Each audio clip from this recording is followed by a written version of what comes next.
Good morning, everyone, and you're very welcome to the launch event of our Health and Social Sciences Day here as part of DKT's Virtual Career Series. And we're delighted to be able to welcome Ashdale Care onto our virtual campus this morning to share with you their opportunities for students and graduates in getting involved in their company. Ashdale Care have been great supporters of DKT students and graduates over the years. They're no stranger to our on-campus events and lots of other activities within DKT. So it's great to be able to welcome them back, as I say, to our virtual campus and to learn more about their company, their opportunities, and the type of, I suppose, career development you may have if you choose to pursue a graduate career with Ashdale Care. So, like all sessions, I really do encourage you, if you've got any questions at all, to pop them into the chat or questions box, and we will get to them at the end of the presentation.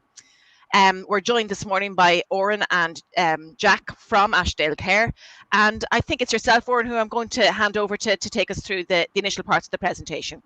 Jack's going to just start off just talking about Ashdale. So, over to you. Yep, that's grand. Hi everyone, I'm Jack. It's great to be on with you today. I just want to give you a quick run through to start with about who we are here in Ashdale Care.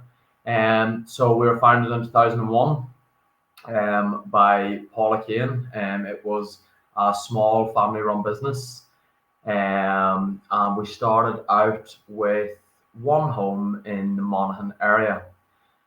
So since then, a lot has happened. So I'll just run you through a few quick things. So as you can see on the notes there, we are now, from 2001, that was 20 years ago now, we're the leading provider of therapeutic residential care for children in Ireland. We provide specialist therapeutic residential services for young people. So we would sort of focus around, the needs of the children more through the therapeutic interventions. We use our psychologists, don't we? We use our occupational therapists.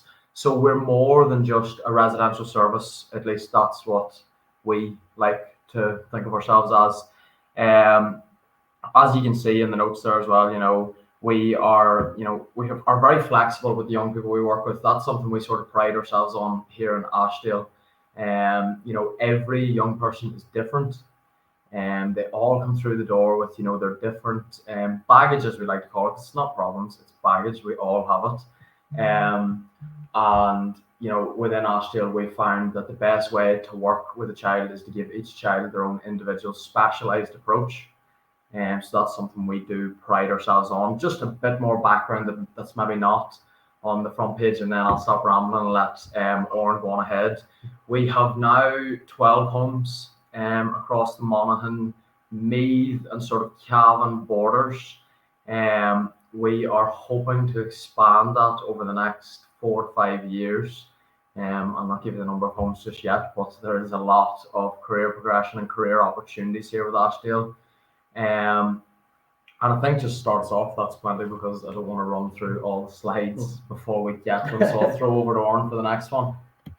Yeah, so what Ashdale stands for, our mission statement is that we want to care, protect, support, empower, inspire, and enthuse our young people and colleagues so that they can positively transform lives.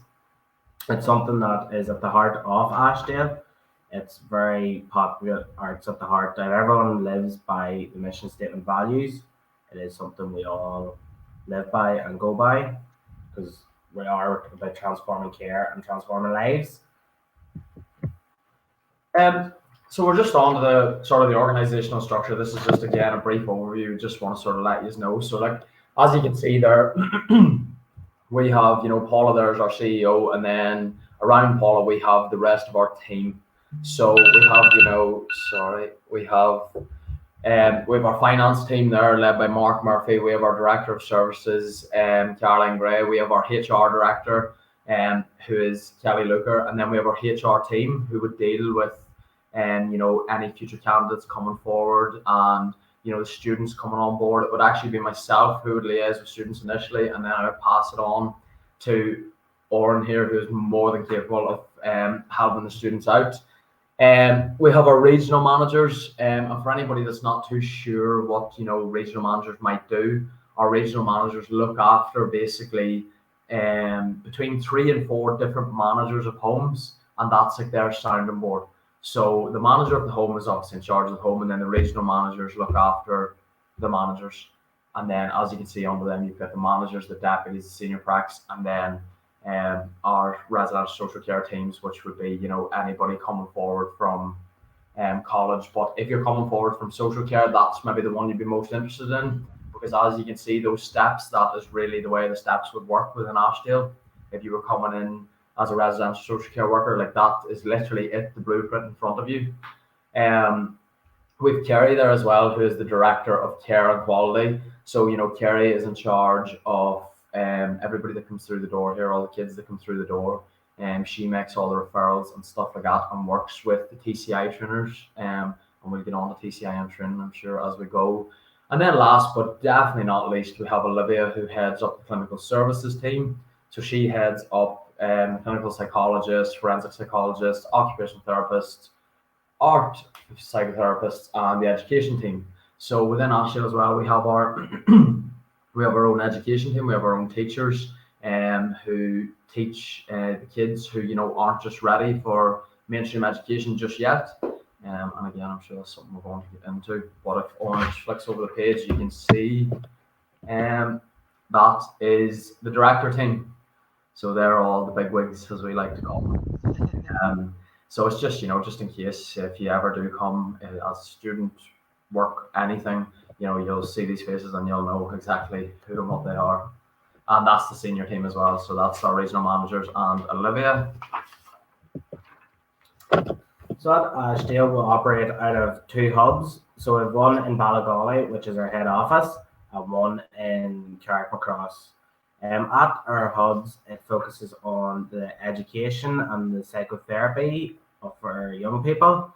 And this is where they come, so it's away from the home, that they can come to a space, like safe space for them, allow them to get through the education and all. And it's also where we head our business functions. So in Ashdale, you have the likes of HR, finance, and all. Whereas in Lake House, you have training and property management and all this, where everyone resides. So you'll find that everyone between the 2 homes. We also have our administrators who deal with the homes and their AI stuff for the homes.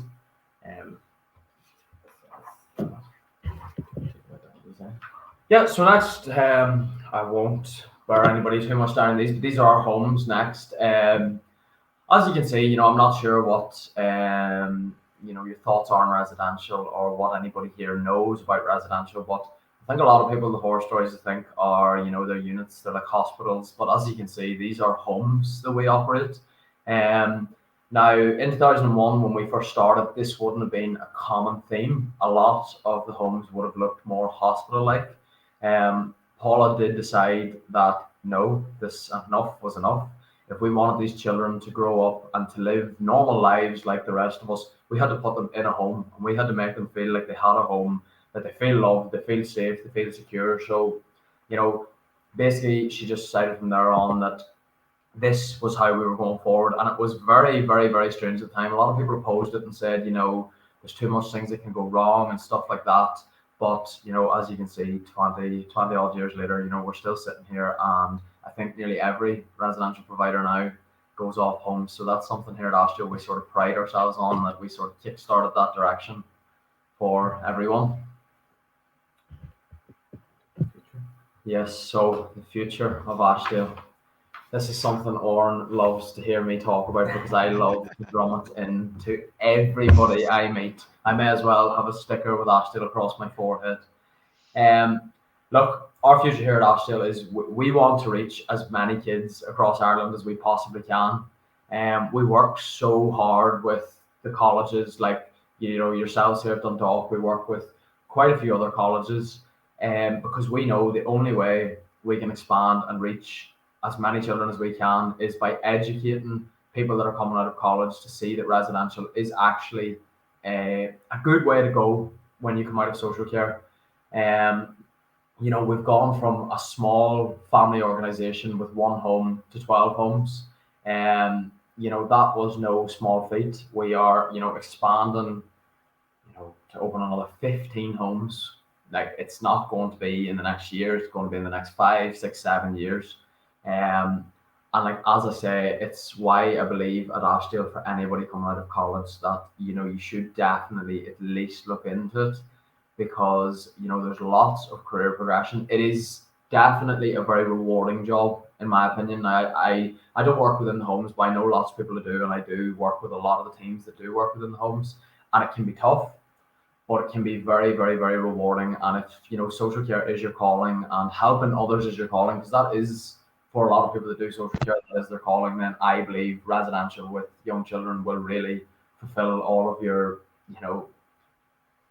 how could you say it? Fulfill all of your hopes and dreams of helping other people, because that's why you're on this course. Well, at least that's why I think a lot of people do those courses. Going on student rooms. Yeah.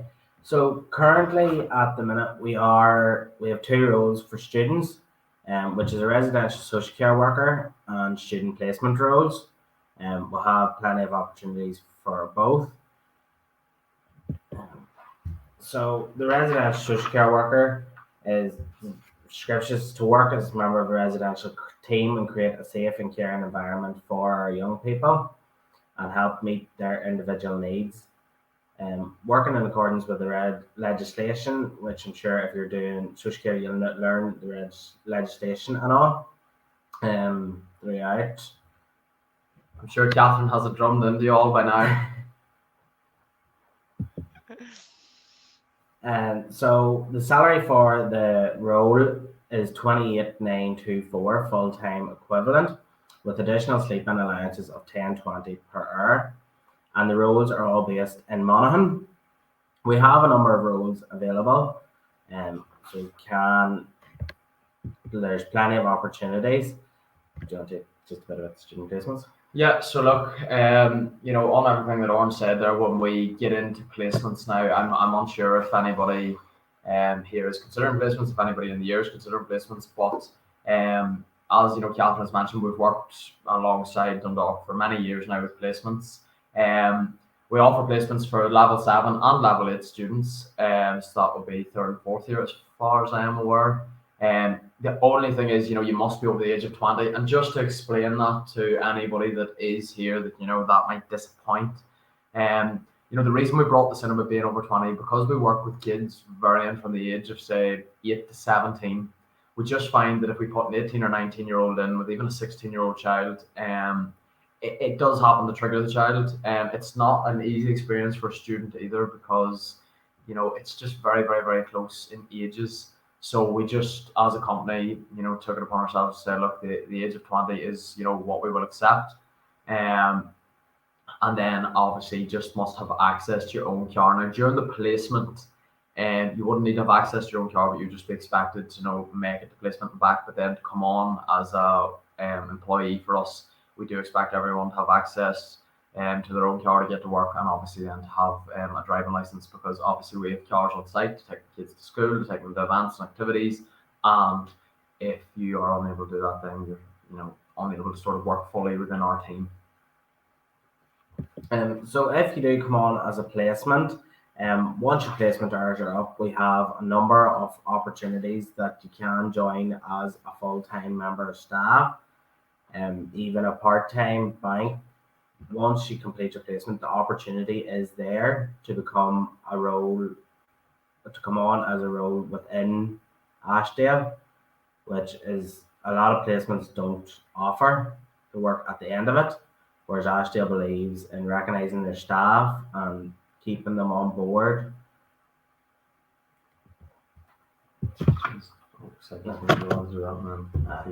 Yeah. So the accepted disciplines that we do accept here at Ashdale is social care, social work, youth and community, psychology, teaching and nursing. We do accept all them roles for the residential social care worker.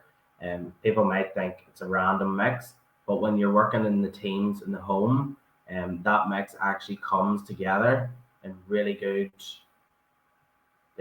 team forming, because everyone has the different ideas and different approaches from their degrees.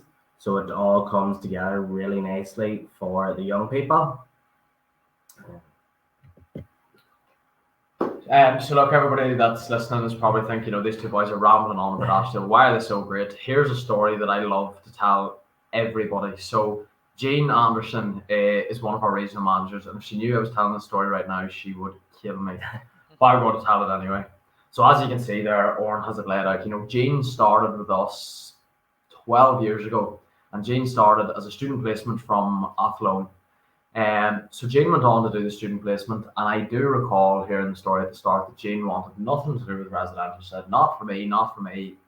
And little did she know that we thought it was for her. So after Jane completed her placement, we offered her a full-time post because she was just phenomenal during the placement.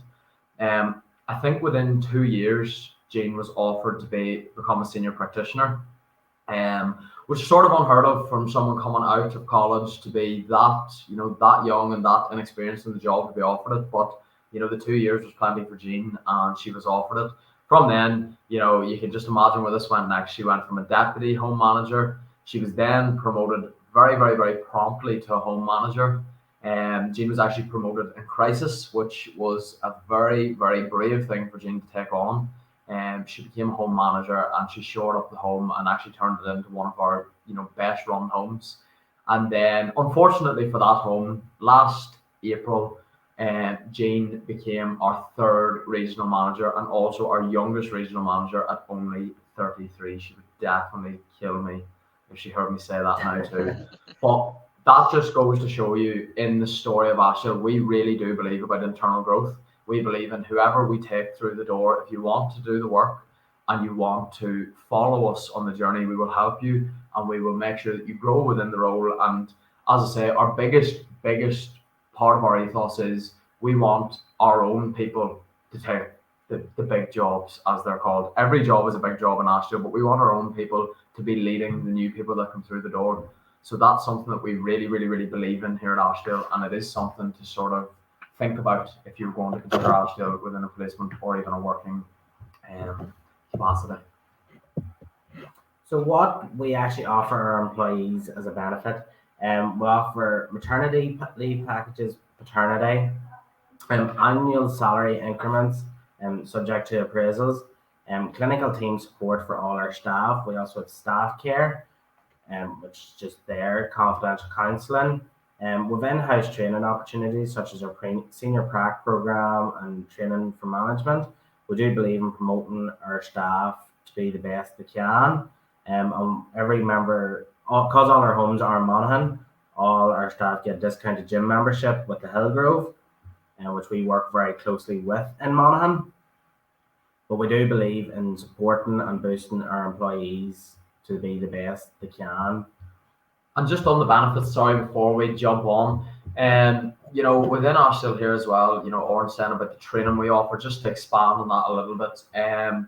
We offer training in lots of different types of areas. We had a residential worker that was with us for 2 or 3 years, and she came and she said, look, I want to become a yoga instructor. So we all kind of thought, okay, this is a bit of a strange one. But then she came back to us and she says, look, I think I could help implement the yoga with the kids. So we said, okay. So we supported her through the training. We supported her financially through the training.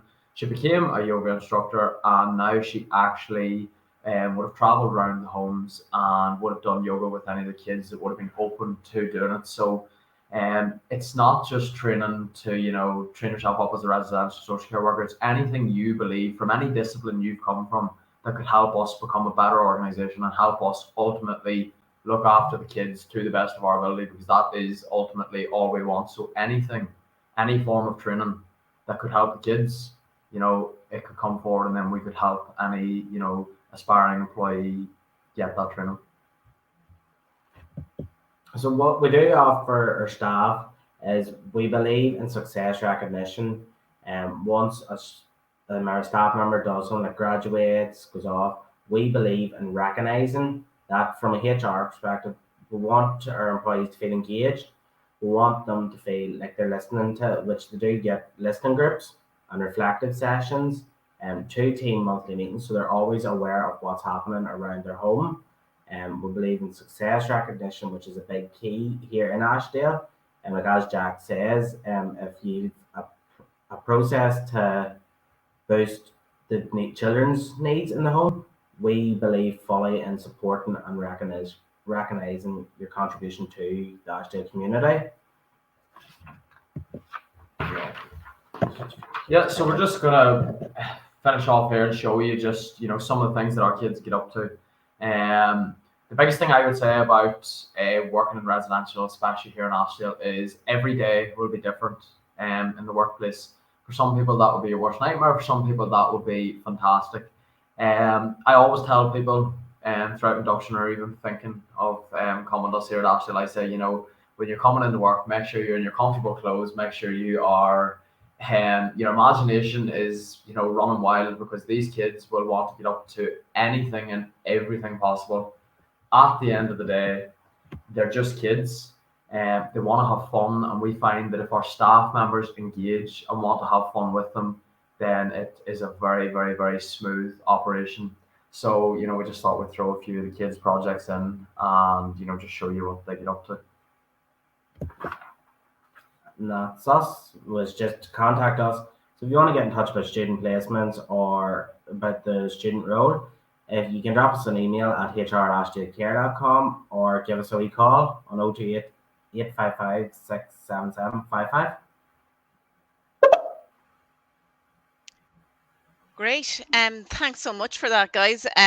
Fantastic overview of the growth and I suppose the roles that could be open to our students here in DKIT. And thanks for giving an overview of the the different disciplines that you're open to as well. Primarily, I suppose your support of DKT students has generally come from our social care program, but we do have programs like sports, exercise, and enterprise, which may be of interest.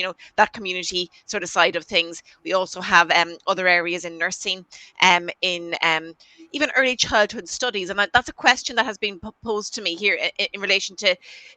Is that something that matches early childhood is 0 up to the age of 6? And sometimes there's a crossover there. So can you clarify where Ashdale stands on that? So at the moment, Yeah. Catherine, and I stress at the moment, we can't accept that. Now, there's a big push for that to change. Even the sports and exercise that you just mentioned, there's another big push for that to change, because as I'm sure you're aware, up until 2016, 15, 16, any discipline could work in residential. Tushla then cracked down on it, but at the minute, we are really, really, really pushing hard, because we believe that these other disciplines, especially early childhood, even sports and exercise, like as I've shown you what the kids get up to, that is very, very, very relevant in what residential is. So we're pushing hard for hopefully early next year that might change. So you never know, by the time some of the students finish next year, we could be advertising it with you for more disciplines, which is what we hope, because as I say, those other disciplines are very, very relevant, and I think the powers that be just need to see that. So fingers crossed, we will be able to accept that soon.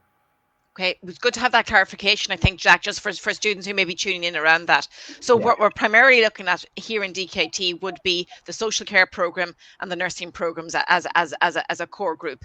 And you've taken plenty of our placement students over the years, and there may be first-year students or second-year students, first years who are thinking of their first placement, in their second year, or second-year students going out in their third-year placement, or final-year students thinking about graduate work with yourselves. So that's sort of the maybe scope that we might have here. In terms of maybe somebody doing their first placement with you, is over the age of 20, which was great to get that clarification as well. The sort of, I know there's no day as the same, and you said that very clearly, Jack. That's what you want to be open to that. But the average day, what could a student expect in terms of a placement day with you? Well, the average day, what a student could expect across the average day is, well, we would sort of put them in for 8 to 10 hour shifts. That would be sort of an average day. Now, it could vary, Catherine, from, say 8 to 6, or it could be 12 to 8. And it just depends where the kids are that day. So for a student placement, we're not going to send the students into the home if the kids are at school. We're not going to send them in, because they're not learning anything. They don't want to sit and do the paperwork. They want to work with the kids. So ideally, we would send them in first thing in the morning, they would see the kids go off to school, Mhm. and they would be allowed to go with a staff member possibly to leave the child at school. Once they built up a relationship and stuff like that, they would see how morning routine works. Yeah. And then if the kids were at home during the day, they would, do activities with them. It would all be supervised by a staff member, as I'm sure the students are aware. It would all be supervised by them. They would do events and stuff during the day with the kids. And then in the evening time, they would really just see the evening routine. They would see dinner routines. They would see that the staff, would make the dinner. Sometimes if the kids are a bit older, the kids would interact and help make the dinner. So it's almost like a family affair, really. Like Sure. that is what we try to integrate in as much as possible. That it's like a family affair. And then in the evenings, they would obviously see bedtime. They would see the movie nights. Obviously not so much during COVID, but they might take them to the swimming pool. They Sure. might take them to football training, hurling training. All of our kids do partake in lots of those sports, rugby, lots of different other aspects. The only other things that the students might tune in on as well is, during the day, they might tune in with, the sort of the senior pracs and the deputies and see how everything is recorded throughout the day. I'm just actually seeing that question now. Is it from Liam? What do placement students or graduates find challenging? Yeah, you've mentioned there, Jack, that it is a challenging placement, Yeah, residential care. It is a challenging role in terms of a graduate role and forging your career in this area. And it absolutely. could be concerning to some students in terms of, am I fit for this? Is this something that I want? So maybe those initial challenges, early in their roles, any insight into that would be helpful. So initially what we find, being honest, because there's no point telling anybody that it's smooth and rosy and dandy every day.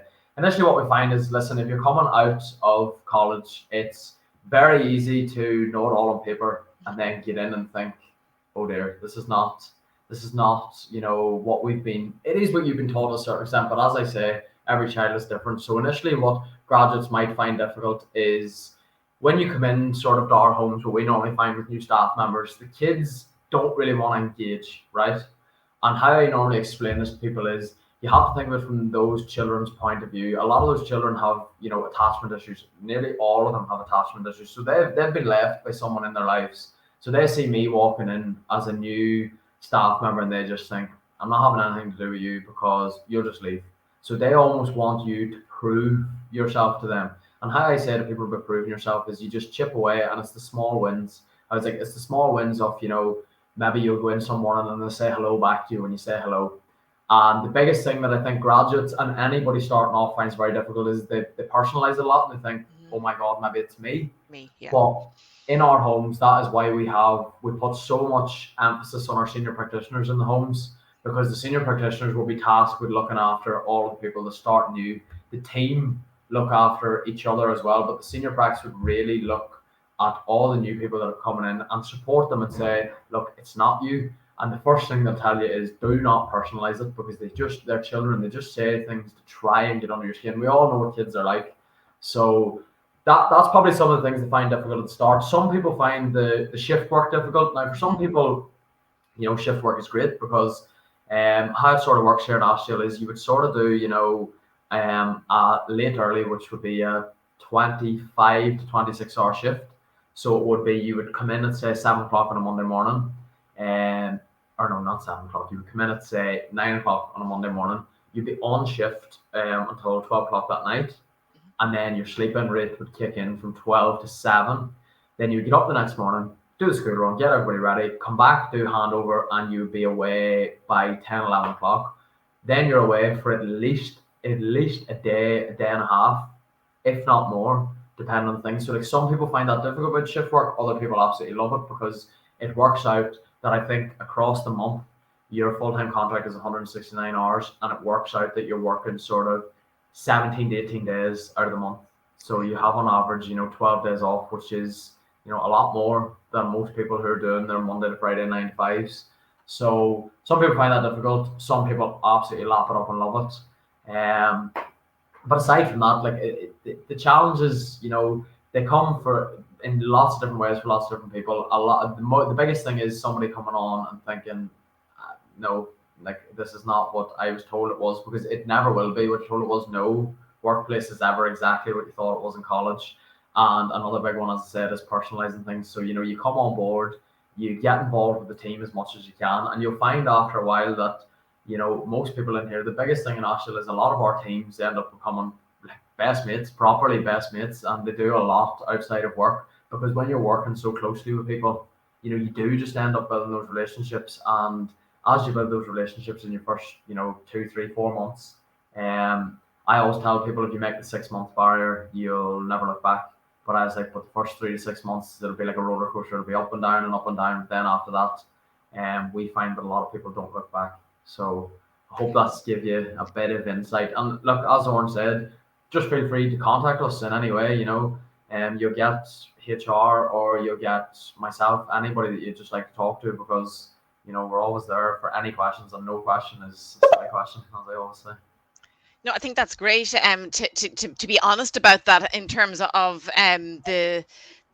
the reality of the situation, in terms of the work that you're involved in. I suppose from working with you over the years, we're aware that support and supervision is a key aspect of the experience as well. So that those challenging, you are there with staff, whether they be informal and then formal sessions, to support either students on placement or graduates manage those early stage sort of transition into work. We're coming to the end of our 30 minutes. Just one final question around, more so for the graduates, because the placements will be coordinated by the placement officers and placement coordinators. But for graduates or anybody who's thinking of applying for a full-time role with yourselves, application form wise or CV wise, what is it that you really want to see standing out on that CV or application? That's Oren's job there. There you go, Oren. I knew there was one for you. Yes, so what we like to see in CVs is just straight up of any experience. If they're straight out of college, we don't mind, but we like to see their placement of where you've been. Okay. We like to see just if you have full driving license, because our homes are based in the countryside and rural areas. So driving is a key aspect of the role, and that's all we really look for. And the qualifications, as long as you have one of the right disciplines, that's what we like to see. No gaps. Well, no gaps in your employment, or at least gaps are always explained, because whenever people are in college, they often don't have a job. But as long as it's explained and we can see just where it is you're off, say, for studying, that we understand all of that. Great. So experience from placements, maybe some of the projects they've done maybe in college, or some of those types of things as well, would be useful to put on, just to show, if you haven't worked specifically in that area before, just to put that through on applications, and make sure that any gaps that are there are clearly explained on the CVs. Great. I'm sure, as always, we'll continue to work with each other from DKIT's perspective, from both student placement and graduate employment, and continued best wishes with the growth of Ashdale Care. And thanks to both of you for being involved in this session this morning. Thanks very much for having us. Okay, take care. Bye-bye. Bye.